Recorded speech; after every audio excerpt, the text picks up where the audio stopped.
This episode is brought to you by Audi. The road is calling.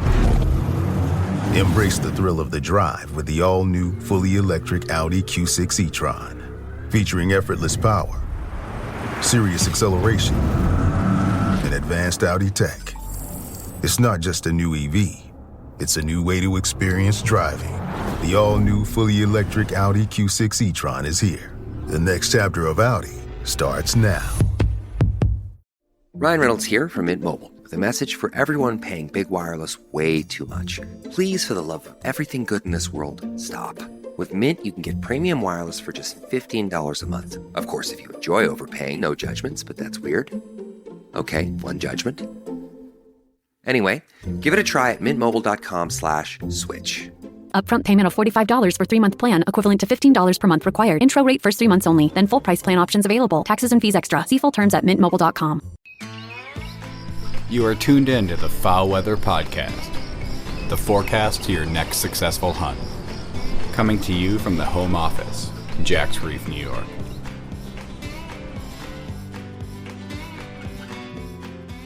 The heat is on, but the days are getting shorter, folks, so trust us, the cold will return. In this episode of the Foul Weather Podcast, we detail changes in wetland conditions in the U.S., talk crops, crop yields, and crop harvest for fall 2024. That Atlantic Ocean's been really lazy, right? There haven't been many storms brewing, but all signs show it ramping up now. We take a break also to talk to innovator Ryan Burnett of Pattern Pros, and then finish up hitting some hot-button topics about duck shooting rhetoric. Are we shooting too many mallards? We thank our every week listeners. You know who you are. Those that never miss a single migration forecast episode each Monday morning. Y'all are as ate up as me about ducks, duck biology, and duck migration. You know where the ducks are at before the ducks know where they're at. Think about that. You know where the ducks are at before the ducks know where they are at. Our dedicated weekly listeners can pick the best days to hunt because the Foul Weather Podcast forecasts fresh ducks hot from the north. Shoot the ducks from the north before they know where they're at. I'm your host, Dr. Mike, coming to you from the home office in Jack's Reef. We are off to do a wetland habitat consulting job in Wisconsin this week, but we aim to chase either geese or probably just going to go chase gallinules or rails on Sunday before jumping on a plane on Monday morning. Many of you are taking part in that family tradition of dove hunting, and I hope everyone had a fun and safe Labor Day weekend. For all of you enjoying the opener of early Canada goose seasons this September, I can't express enough my own fond memories of days afield over cut winter wheat and fresh cut hay.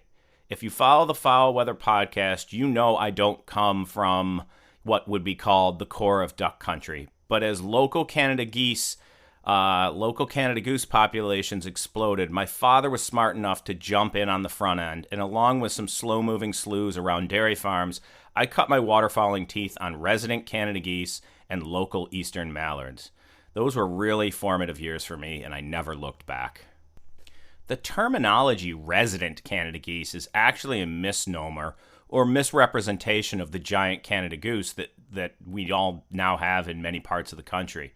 These geese will actually migrate. Non-breeders migrate north to molt, and when conditions become difficult, they move, as far south as needed to find open water and food. So the preferred term is temperate nesting geese. This separates them from the Arctic nesting Canada goose populations that make major movements north to breed and have traditional wintering grounds throughout North America. But I'll add that some of these populations do seem to be making wintering ground changes as well. North Carolina once had a thriving migrant Canada goose hunting season. Then they moved to the Chesapeake and Delmarva Peninsula. Then it moved even further north to Long Island and central New York. And now it seems to be disappearing even farther north. The birds just aren't coming as far south, and at least in abundance as they used to, right? So warm winters are not helping. Anyhow, that's a bunch of speculation, but it feels like what a lot of people are seeing. And we have students working on banding data to estimate that movement of Canada geese, south each year, and if it's changed through time. So more to come on that in the future. A couple topics here through this week before we get to our guest with Pattern Pros. On the wetland topic first, we want to highlight the most recent status and trends of wetlands in the U.S. that report that came out in April of this year. The report covers changes in wetland types and abundance from 2009 to 2019, so those data are even a bit old right now. There's several reasons that report was delayed, some of them political, but nothing to get into here, really. The report is pretty dismal for how we are treating wetlands.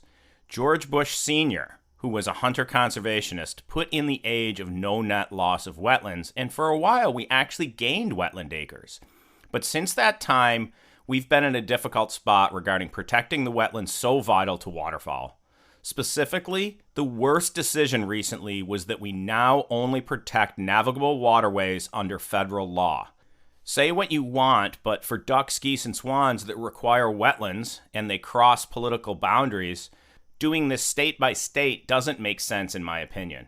Technically, the prairie pothole wetlands under federal law are now open for drainage and filling, and it is up to state law to protect them. Despite that, our waterfowl are a national treasure that rely on multiple states and even countries to sustain them. Anyhow, we'll step back from the politics here and just report.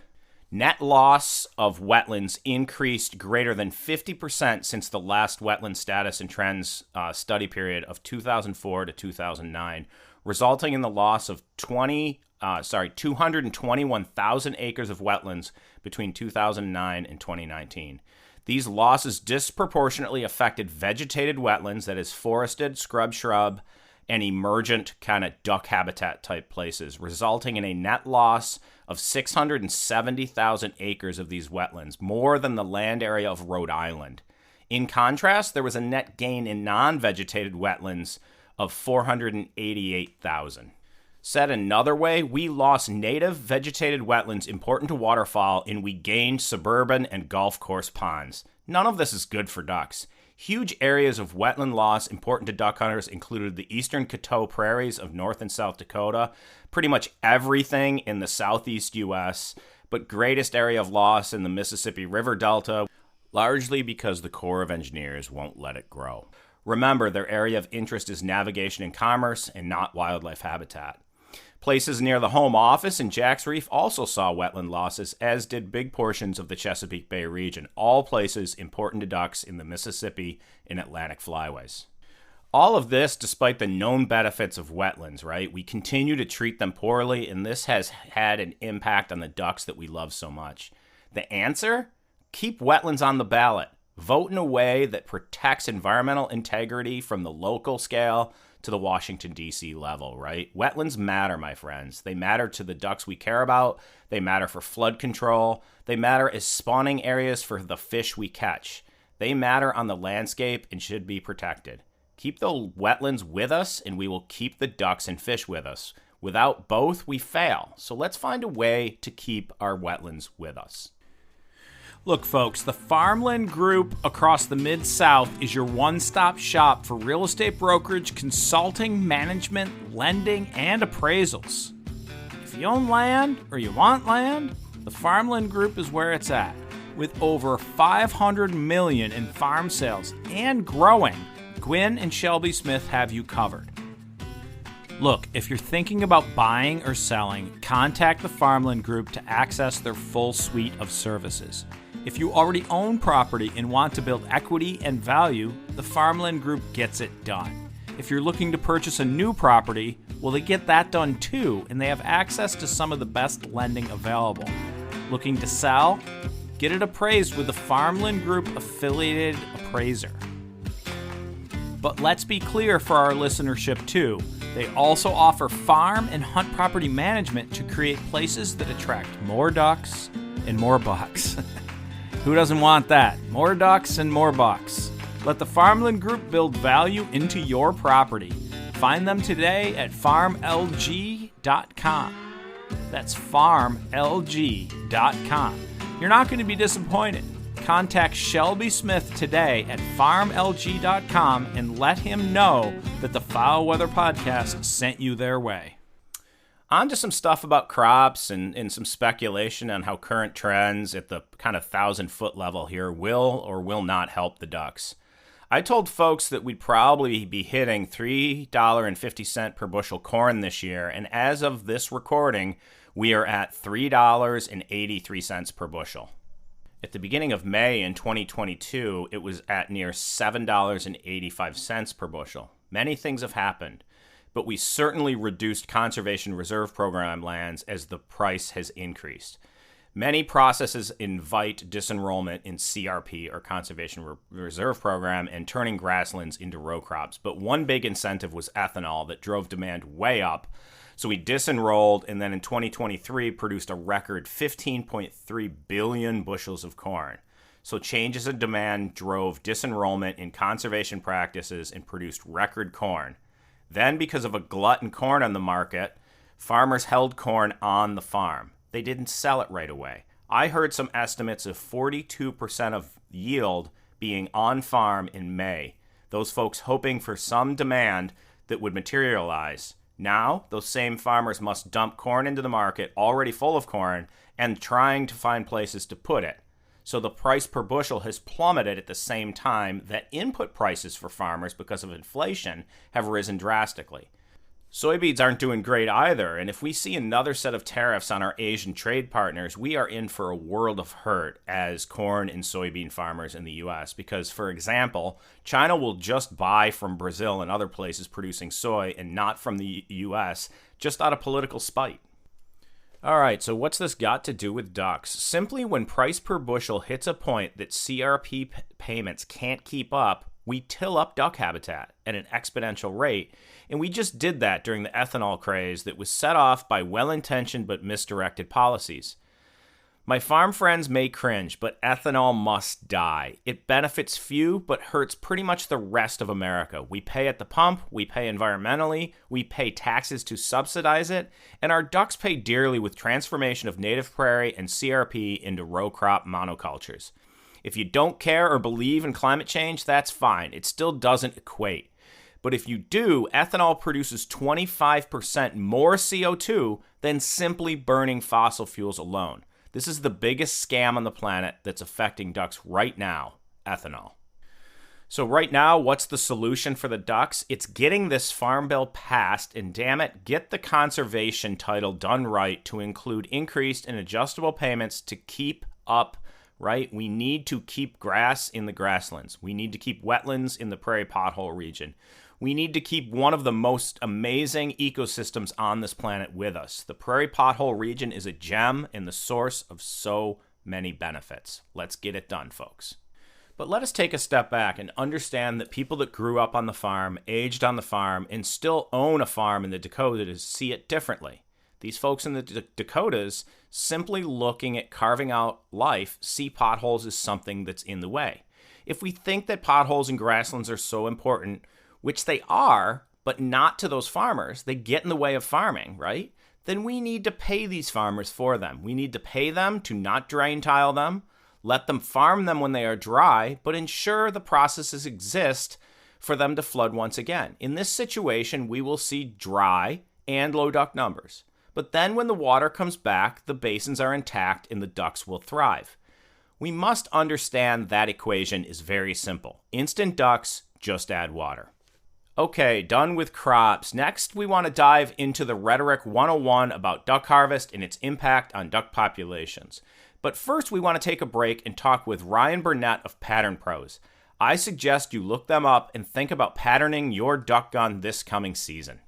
All right, we got a really interesting guest today with some brand new products that I really think waterfowl hunters are going to be super interested in. I know, I pattern my turkey gun every single time I pick up a new bunch of shells, and I definitely sight in my deer rifle, right? I shoot my bow a lot, but like how many of us actually, go through and buy a whole bunch of boxes of different shells and test them out with their gun? You might get like a new choke, and maybe it's a choke that says it goes with a certain type of ammo, but most of us we buy a good waterfowl choke, probably. Most of us do that nowadays. And then we just shoot whatever feels good that goes through the gun. And to me, this is probably a big mistake. Those patterns can have holes in them at different distances. And so we're going to chat with Ryan Burnett today of Pattern Pros, which is a really neat new company that's going to help folks pattern their duck guns, their goose guns. So welcome, Ryan, to the show. Well, thanks, Mike. Thanks for having me. I'm excited to be here. Yeah, and so tell us a little bit, about the company. I mean, what I like about it right off the bat is it's you and two buddies. Yeah, I did. I did 8 years in the Corps. Christian did, I think, eight and a half, and then Brody did 4. So none of us stayed in long enough to retire. Gotcha. But did our Yeah, but I still like. I mean, it's nice to. There's other companies that I've dealt with that are ex-military, and it's nice to see folks stick together and build out these companies. So tell us a little bit about Pattern Pro and how it started. Sounds like some of the listeners might recognize y'all. You've been doing the kind of outdoor expo tour as well, it sounds like. So fire away, tell us about the company and where you've been traveling around selling your product. Yeah. So our we all 3 of us met in California. We were stationed in Camp Pendleton. It's about 45 minutes north of San Diego, and that's kind of where we really just kind of forged our friendship and got a chance to duck hunt a lot out there. We hunted a little bit of everything, but mostly ducks. And so a couple years ago, Brody was frustrated with a new shotgun and with a couple different box of shells. And he's like, dude, they did not pattern. He's like, I'm not taking those hunting. And so it's like, well, now what are you going to do with those shells? They're going to sit on a shelf, collect dust. It's either that or you're going to give them to your buddy. But for the most part, people seem to just kind of hang on it. You don't like to give away ammo. Right. So it's like, well, let's figure this out. So what we came up with was variety packs of shotgun shells. So for 12 and 20 gauge, we did 8 different shells with 3 of each in a single box. So you get 24 shells in a box. So essentially, a normal box of shells, but 6 different packs for each one of those. Pattern pack 1 and 2. So each one of those 8 different shells, shot size 2 and shot size 3. But obviously there's some stack loads in there. There's some bismuth. So it's not completely, universal, but it gives you such a large variety to pick from. And then we actually came out with a shot size 4 box. And then the thing I'm most excited about was our premium box. So it's mostly your bismuth, some heavy stuff, some tungsten, so a little bit of everything. But for the most part, most shells on the market are included. And what's been cool is we actually have working relationships with all of these companies now.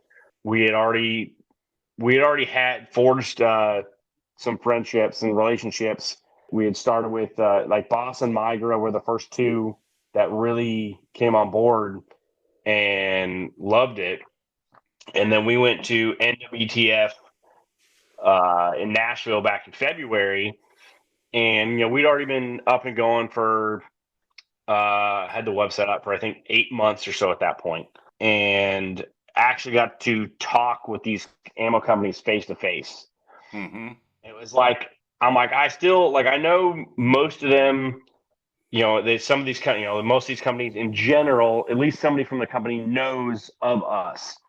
But then to actually be face to face with, a lot of their sales guys or, a bunch of their team members. And it was overwhelming, 100% across the board. They're like, this is phenomenal. Like, we love it.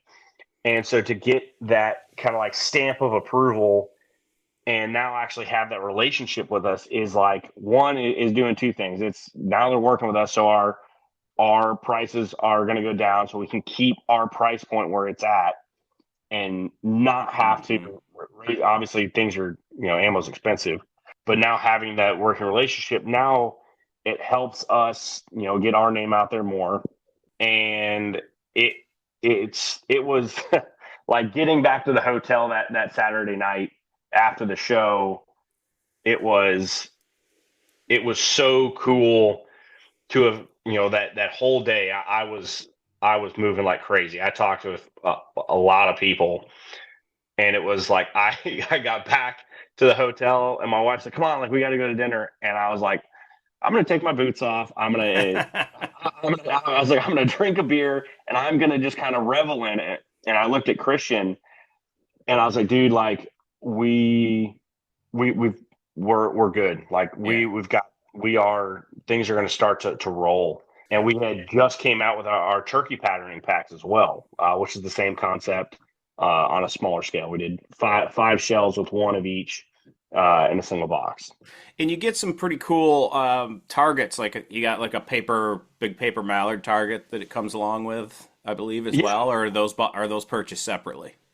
So those are purchased separately. We are working to actually get a duck, at least the outline of it on there. But I think a lot of people get distracted, not distracted, but like, I don't know if that's the right word, but they're like, oh, there's the duck, and they've got some hits on it with the small targets, and it's like, all right, that's good, but what else is happening to the rest of your pattern? Right. Those BBs not hitting the duck are still going somewhere.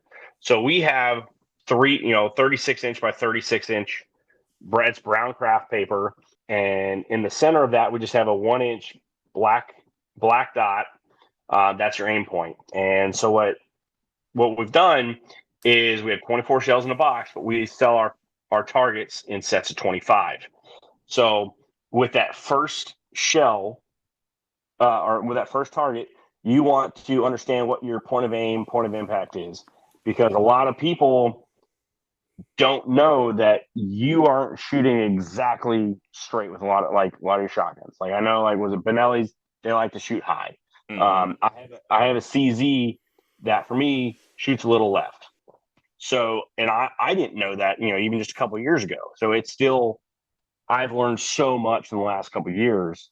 But so you take whatever you shoot, the duck load that you're currently shooting, you aim at that black dot, and then pull a trigger. So now it's going to show you what your point of aim, point of impact is. And now you're like, hey, you can offset that. So you're like, hey, I'm 6 inches left. Now, you can potentially offset that. So you're not patterning all these shells and half your patterns off the paper. Right. So it's just giving you that little bit of knowledge. That way you're not wasting shells. Now, what I asked you, we were on the phone a while back, and I'm like, aren't the companies worried that like one of these shells is going to be way better and theirs is going to always filter to the bottom? But the reality is when you combine different shells with different guns and different chokes, they react differently, and those companies would rather have what is working, right? And so there's no real downside for any of these companies. It's not like there's one shell that doesn't shoot well anywhere ever at all, right? Some of the cheapest stuff I've shot with certain guns and choke combinations shot great, better than the really expensive stuff. Right now, I'm not going to name what I'm shooting, but I'm shooting a little bit more expensive stuff with a really nice custom choke for my gun, and it's amazing, how I've been hitting birds. But I will tell you this, I still haven't patterned it. Right? So I'm the guilty party here too, right? I think there's so many of us that are like that could have like big holes in our pattern and never know it, right? And so you're like, oh, I had a bad day. Well, maybe you did, or maybe you just picked up the wrong box of shells, Yeah, so. I always tell people, I was like, you may not suck quite as bad as you think you do. Like, right. Like you still obviously need to go practice, which, so I get it. It's hard to find that time or that spot where you can actually go shoot clays, for people. I just saw this thing on Facebook where it's like dove season's coming up, and that's kind of like the preseason for duck hunters. Like that's their warm up is go shoot dove. But so, like you said, so many people just don't go do it. And it's like, you've done all these other things. You spent $1,000 on your gun, $1,000 on your waders. If you're hunting out of a boat, however much that is. And it's like, this is the most important thing. And yet it's the cheapest thing that you're going to do. So certain guys will be like, oh, I don't want to spend more on shells. And it's like, okay, well, if it is more efficient, more effective, why would you not? But then, like you said, it's not always the most expensive stuff that's going to shoot best. I just had a guy reach out to me yesterday, the day before, and he had bought our box at the Delta Waterfowl Expo, and it was like three of the cheapest. He's like, hey, these are my top three, and two of those three I think were the cheapest shells in the box. Right. Yeah, and here's though what I like about it too is like I would have to go out and buy hundreds of dollars of shells to do what you're putting in a single box, right? When you stack those different shells in there too. So the cost saving, if you're going to go and pattern your gun, the cost saving on this is substantial for someone who's interested in, these different packs that you have, right? Yeah, and it's like one of those things. It's like how many times it happens, all the time. You walk past a shelf and it's got shells on it, and you're like, maybe one of these. I'd like to know how they're shot. Right. It's like, well, now it's we're providing that, so it allows you just to try out so many more. Our box of our standard box is $59.99, and our premium box is $74.99. Well, to try out 2 different boxes of bismuth is going to cost you more than that. Oh yeah, for sure. And then it's kind of the same thing with our standard stuff, which is mostly steel. But to try out, 3 boxes of shells, or even 2 of the little bit higher end, is going to cost you more. And so, at the Delta show, I got a chance to talk to some more of our ammo companies. Not as many, just because I was slammed at the booth. But even then, every time you talk to them, it's like they're like, yes, so like some of our stuff isn't going to shoot great for somebody. It's just not. That's just the reality of it. But so they're like, no, absolutely, like we get it. And so I think it's really cool is that's pushing that conservation aspect of it, which is our biggest thing, is to reduce cripples. You're never going to get rid of them all. But if you just do this, one, you're going to reduce cripples, which is putting more birds back into the breeding population. But you're also going to start to bring home more ducks, which is the whole, like, I'm all for every aspect of duck hunting. I love it all. I love watching everything come alive. I'm still out there to shoot stuff. And anybody who says different is either probably killed way too many ducks and they're just like, I'm just here for the ride now. Hey, and I know you haven't gone back and listened to everything that we've put out on this podcast, but that is always my comment when people are like, well, it's not about shooting ducks. I'm like, no.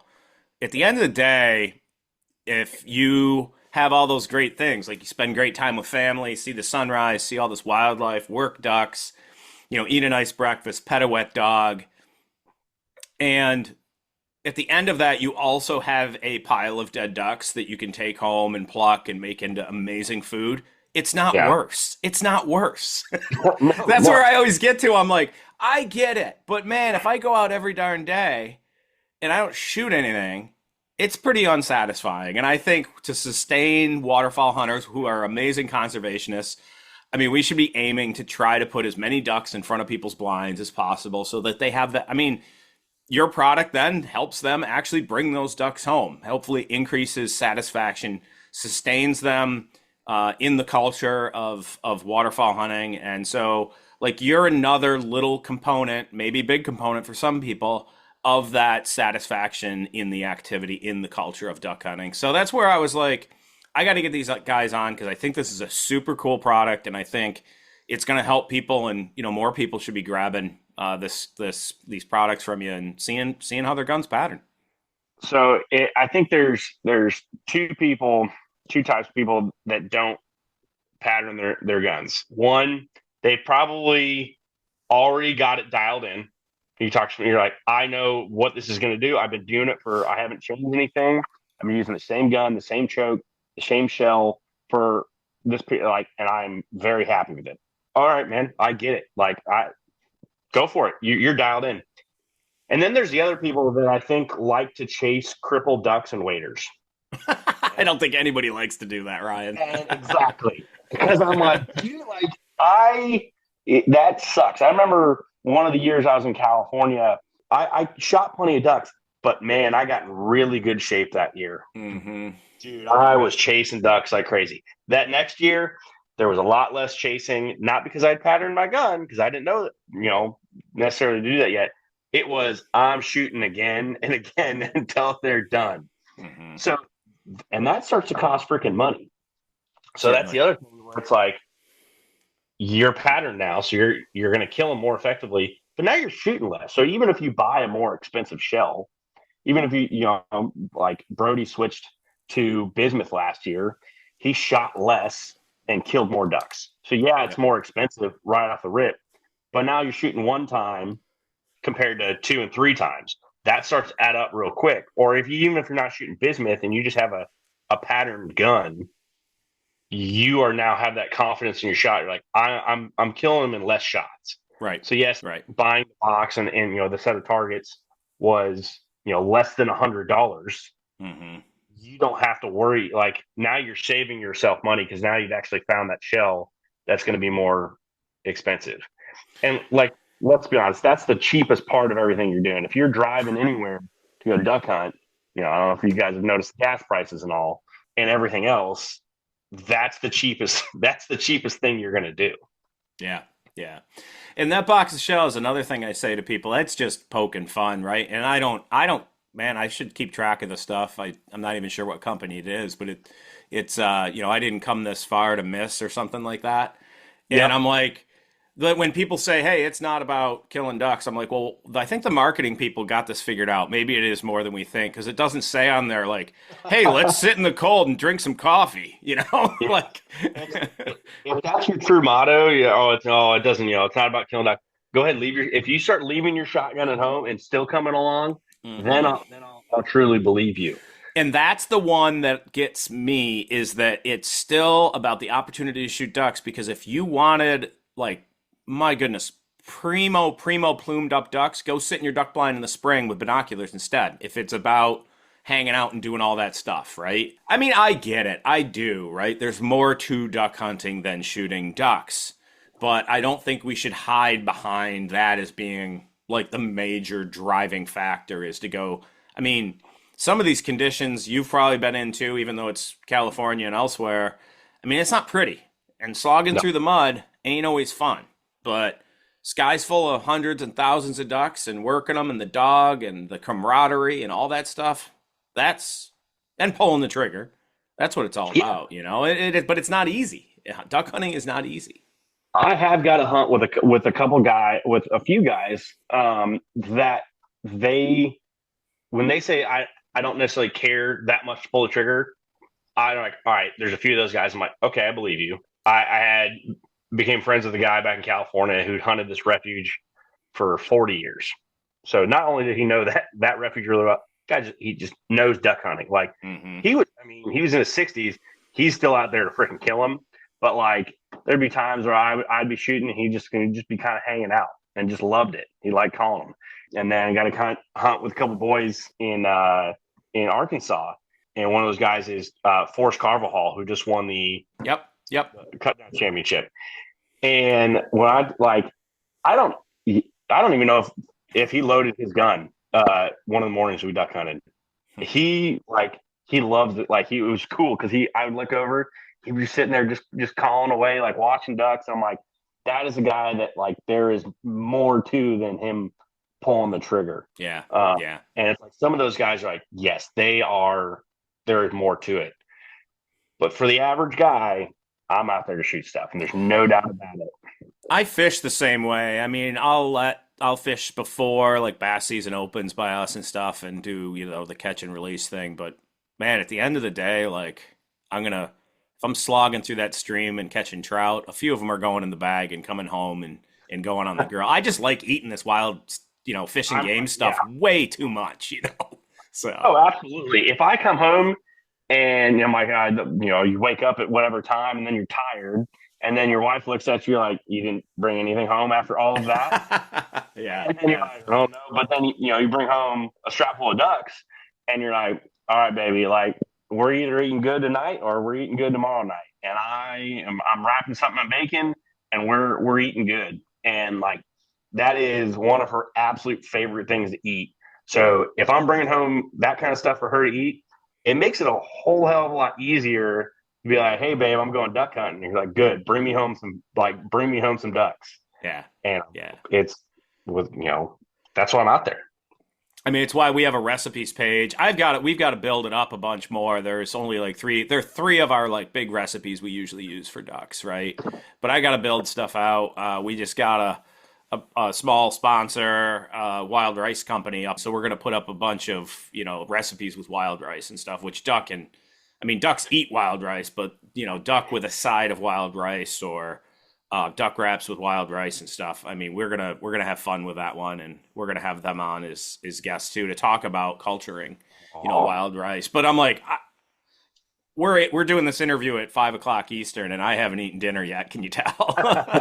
I don't have a lot of ducks left in my freezer. I got a few. We're doing a big fall party, and I like to make a little something gamey for folks. So we're gonna do some duck on the grill and things like that. But yeah, anyhow, I'm rambling about it because I think it's dinner time. So Ryan, how can people get a hold of you? I mean, I'm guessing they can just Google Pattern Pro. Y'all are you, Brody and Chris, in like different parts of the world, or is everybody in, because you're in, the business is based in South Carolina, right? So Christian actually just moved back to North Carolina. Oh, man, just a few weeks ago, literally the week after Delta, he moved back up there. So I'm actually heading up there tomorrow. He's only a few hours away. And then Brody is just outside of Tulsa, Oklahoma. Okay, so you guys are spread out a little bit, yeah. Yeah, which kind of sucks, but we still get to see each other. We try to do a hunt every year, anyways. But now obviously it's more than just that. So we do still get to see each other, and we talk. We're either texting business or something stupid, or calling each other for whatever other reason. So we still get to see each other. But Facebook is Pattern Pros USA, and then Instagram is just Pattern Pros, and the actual website is patternprosusa.com. If you want to reach out through either one of the social medias, we usually respond very quickly. My number's at the bottom of our website. So if you, whatever reason, need to get a hold of me, feel free to call me. I get calls fairly often, which is funny because for the first several months we had the website, I didn't know that my number was down there. They didn't tell me, Christian and Brody. And so I started getting calls, and I'm like, I don't know how these people are getting a hold of me. And one day I just happened to scroll all the way to the bottom, and I was like, that makes sense. Well, it's nice to be, at that building stage and small enough where you can handle that volume of calls from folks. But, hopefully you get big enough that becomes a problem for you. I think you've got a cool product. Again, I like that you guys are, ex-military. You're a firefighter. Yep. Full-time now or shift locally. So folks, good guys here, cool product. So check out Pattern Pro online. And Ryan, thanks for being with us. I really appreciate you coming on the podcast and telling folks a little bit about yourself, and good luck this duck season. I'll let you finish. Tell us, what you got, any waterfowl trips or anything planned for the year, or what's the focus going to be this season, or is it just too much business? Well, things are really starting to pick up, which is pretty cool. And I got to tell myself that, we've only had a website for, 14 months. So it's still very new. Might be, hopefully like to get back down to our buddies there in Arkansas, maybe in January. But like I said, things are picking up. We're going to the Easton Waterfowl Festival. That's a good one. That's a good one. You'll love it. So I'm excited. We just got our booth number. I believe it's booth number 205, and I think it's the Sportsman's Pavilion. So I've heard really good things about it. So I'm super excited for that. Apparently, there's a ton of people. Mm-hmm. It's kind of a different market, which will be interesting. Never been to Maryland. I was hoping to duck hunt while we were up there, but that's right in the middle of Split, which I was a little bummed about. But we're trying to get to NWTF, but that's a very, very long waiting list. So we'll see. But we came out with our turkey packs back in February.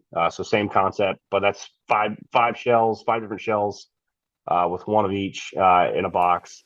And like you said, turkey hunters love to pattern their guns. So that was very, very successful very quickly. Yeah, I don't doubt. I love beating my shoulder up before turkey season. Good night, itchy eyes. Good night, sudden sneeze. Good night to your symptoms of allergies. Zysol is the allergy medicine you take before bed. It provides powerful relief while you rest your head. Not just all night, but all the next day. Zysol keeps working, keeping allergies at bay. And without those annoying symptoms disturbing your rest, you can wake up the next morning feeling your absolute best. Remember, be wise all, take Zysol. At night. The PC gave us computing power at home, the internet connected us, and mobile let us do it pretty much anywhere. Now generative AI lets us communicate with technology in our own language using our own senses. But figuring it all out when you're living through it is a totally different story. Welcome to Leading the Shift, a new podcast from Microsoft Azure. I'm your host, Susan Ettlinger. In each episode, leaders will share what they're learning to help you navigate all this change with confidence. Please join us. Listen and subscribe wherever you get your podcasts. Yeah, you really got to kind of lean into it a little bit when you're patterning, and then when the time rolls around, you're not thinking about it one bit. Yeah. So no, we've got some really cool things coming. We just had a big expansion to get ready for the Delta show with adding the shot size 4 box, and then the premium box with the bismuth, and then we are looking to expand the turkey stuff for the upcoming turkey season. I know it's still 6 months away, whatever it is, and we're always we are really just working to kind of get people as many possible options, whether that's different gauges, shot size, shell size, everything. So it's been a lot more work than I think any of us had imagined, but honestly, it's been so much fun. Got to meet a lot of cool people, and hopefully continue to start to do some more shows.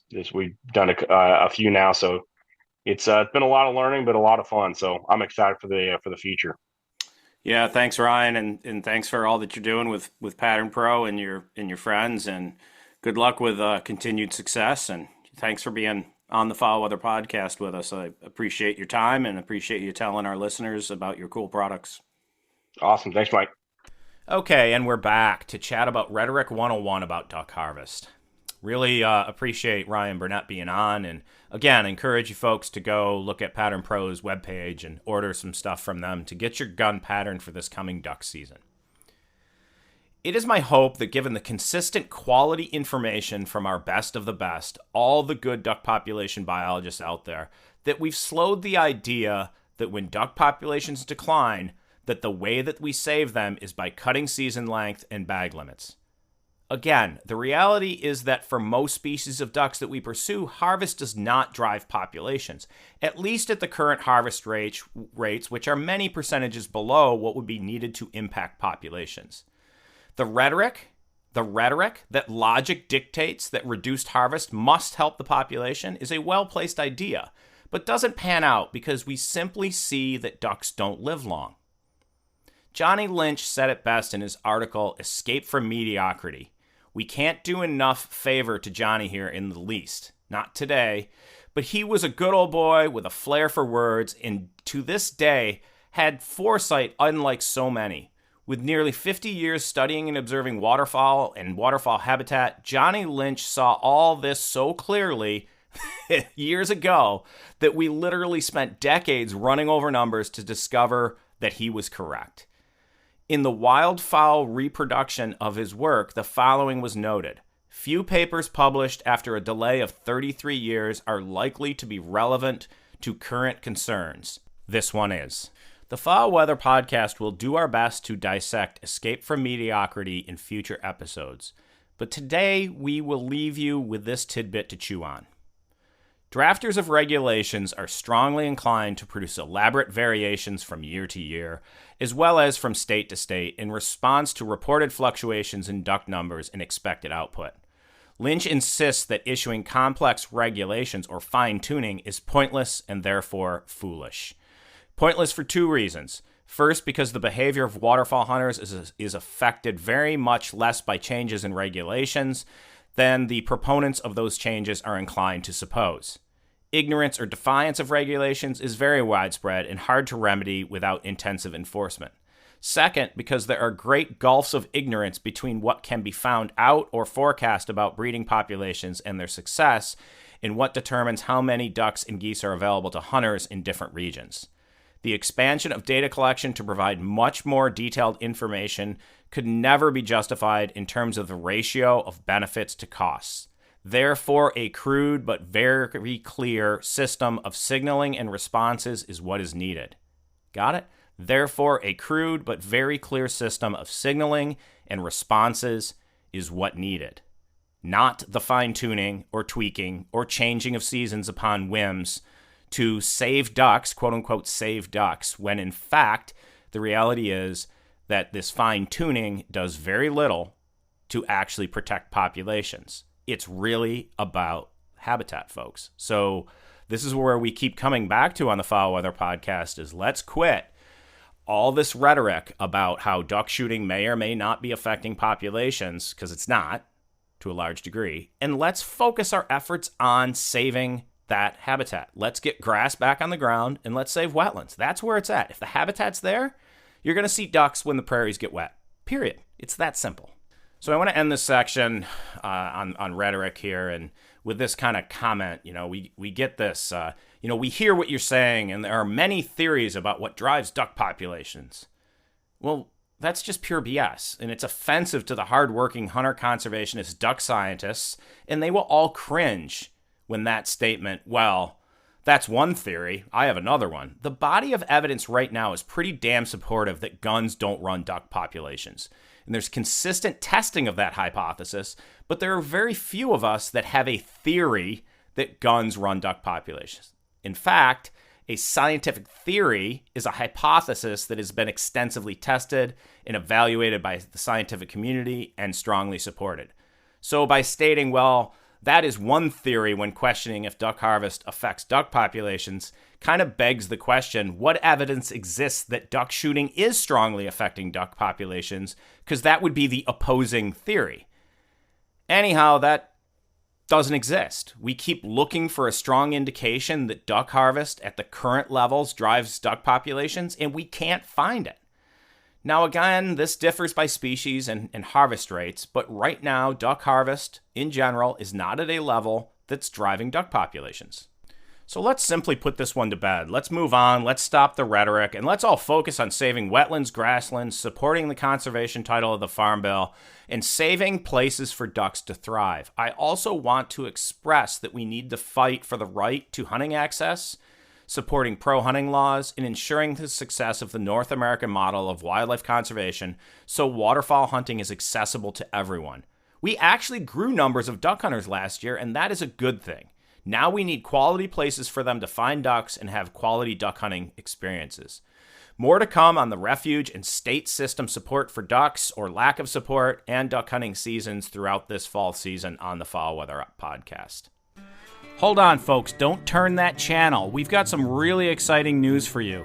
The Foul Weather Podcast has teamed up with Wildlife Strategies. That's right. I'm now working directly with Ryan Delaney of Wildlife Strategies to build value into your land. Wildlife Strategies is already known for quality wildlife habitat management, be it deer, turkeys, ducks, or whatever you pursue. Ryan knows his stuff. Look, I don't add my name to just any business, but I believe in what Wildlife Strategies is doing for landowners throughout the Southeast U.S. and beyond. If you want science-based solutions to create great wildlife habitat, Wildlife Strategies is your best bet. If you're interested in ducks, when we say, may your skies be filled, well, Wildlife Strategies does just that. They fill your skies with ducks. Contact Ryan Delaney today at ryan@farmlg.com for a site visit. You won't be disappointed you did. Ryan covers the southern tier of states, and I'm available to build habitat management plans across the northern tier. Contact us today for a quote. The Wildlife Strategies team sees your property through from the initial assessment and development of a 3-year time frame management plan through annual check-ins and course corrections as needed. Contact Ryan today at ryan@farmlg.com or Dr. Mike at foulweather.co. You won't be disappointed you did. Fill your skies with ducks and your forests and fields with deer and turkey with Wildlife Strategies. I'm going to end with news about something we can't control, hurricanes and tropical systems, which everyone forecasts this year is hyperactive, and you've heard it from me too, but the Atlantic has been very quiet as of late. The real reason for this is Saharan dust has been coming off of Africa, and it's really reduced opportunities for hurricane conditions to develop since Ernesto kind of spun off the East Coast there. But it's expected in the coming weeks that several systems have a chance of developing. There's one right now that has a 40% chance of developing, and one behind it that has a 20% chance of developing in the next 7 days, right? We continue to think really that the September and October tropical season is going to really ramp up and bring rains into the wetlands of the southeast U.S. and up through the northeast U.S. The expectation is that most of this rain will come in the Atlantic flyway, especially given the late development of hurricane-level conditions. But that doesn't mean a Gulf system won't come late in the season, which is often typical in a La Nina year. But if we do enter a La Nina year, it is likely that the southeast will be warm and dry after November. So folks in the southeast U.S., from, kind of Arkansas, Louisiana, east, up to like Memphis and then east, really listen here, because it's likely that if we enter a moderate La Nina, by November-ish, that you're going to be warm and dry. So it's advisable to capture water from any storms coming your way, because unless you have like a big watershed or capacity to pump, you might have a hard time capturing rains, kind of later into the late fall and winter when precipitation is expected to be declining. So get some of that water in your impoundments and, hold enough of it so that the thing doesn't, act like a dry, sponge right away when we do get some rains, or if you do get some rain. So anyhow, just some stuff to look forward to. Follow the National Hurricane Center. They're doing a great job of keeping people informed, and their models are as good as they've ever been. So hang with us, folks. We're going to have a lot more weather stuff to talk about in the coming weeks. So stick with us, folks. Those regular weekly migration forecasts start at the beginning of October, which is, typically a lot of folks. Duck seasons, I know some stuff starts before that. But a lot of those movements are just ducks kind of getting off of breeding grounds, maybe in the boreal, and moving to more productive soils. So our weekly stuff starts in October. We got a lot of cool details and guests coming up through September. We're going every week now through September. I also want you to go visit Matt Mezowitz, the Wild Look Photography webpage. Remember, he's our photographer of the year. Go back and listen to that episode with Matt.